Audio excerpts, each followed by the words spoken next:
Hello everyone, welcome back to my channel Gauri lifestyle 001। আমি খুব ভালো আছি, আশা করি তোমরাও সকলে খুব ভালো আছো।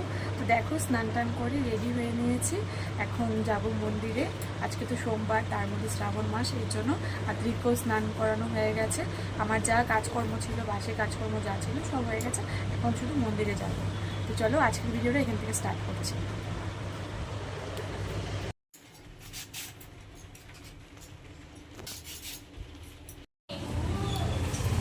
তো সব রেডি করে নিয়ে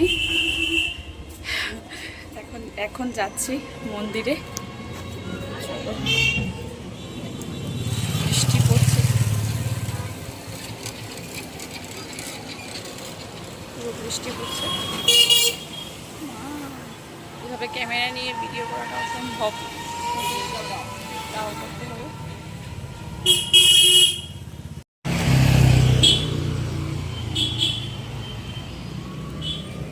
মিষ্টির দোকান থেকে লাড্ডু কিনবো।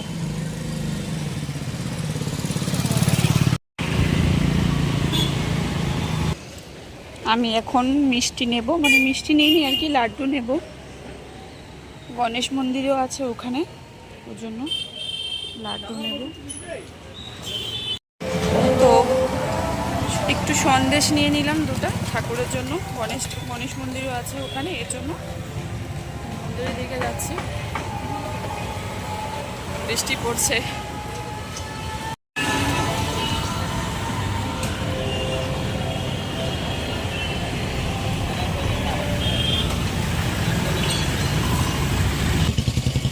এই যে গণেশ মন্দির, আর এটা হচ্ছে মধ্যপাড়া শিব মন্দির,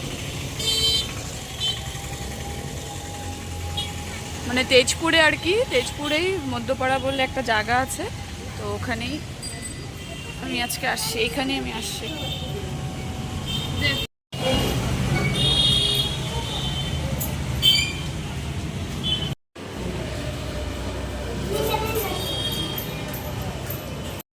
তো আমার পুজো করা হয়ে গেছে, এখন গণেশ মন্দিরে যাব।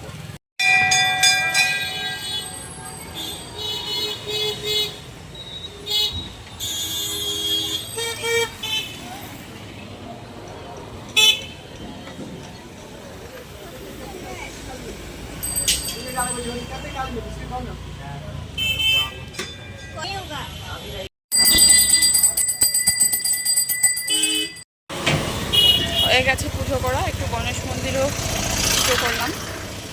তো এখন বাড়ির দিকে যাচ্ছি। পুজো টুজো করলে মনটা একটু ভালোই লাগে। করা হয়ে গেছে পুজো, এখন বাড়ির দিকে যাচ্ছি।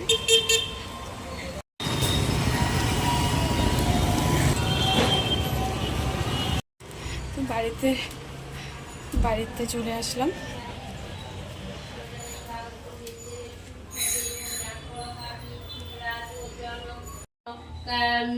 অন্য কানে শুনিয়া লেশ মাত্র কীর্তন জ্ঞান অসুর জ্ঞান বলিয়া জানিবে। তো এখন মাঠ দুয়ারে একটু ধূপকাঠি জ্বালাবো আর প্রদীপ জ্বালাবো। আর এদিকে দেখো, আমরা এখানে জল ঢালি, আমাদের মা বাড়িতে জাগ্রত, তো এই আর কি।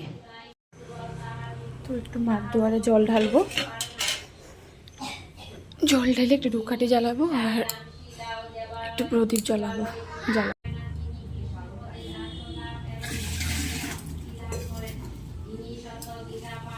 দাঁড়াও, পায়ে লাগবে কিন্তু, সরো।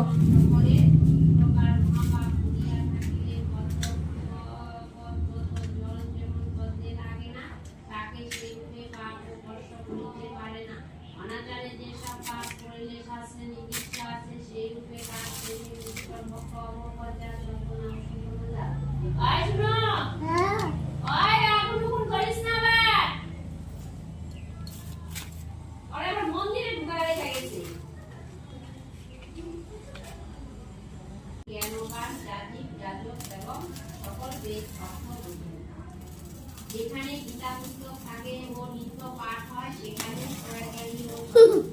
ইতিহাস করেন, সেখানে গীতা পরমাত্মিক জড়িতে থাকে, সেখানে মানব দেহে এবং মৃত্যুর পর সর্বদেবতা ঋষি ও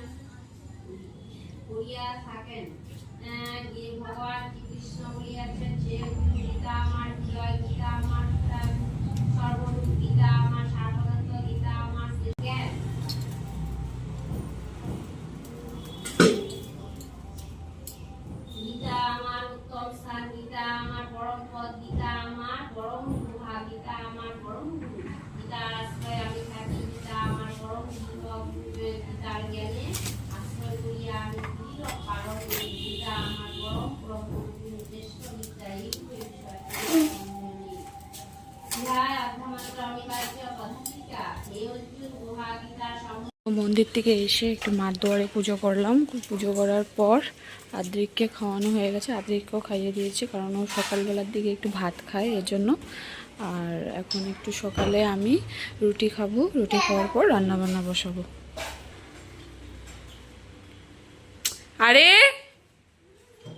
সরো সরো সরো, ধরে না কিন্তু, ধরে না কিন্তু, পাপা আসলে বকা দিবে।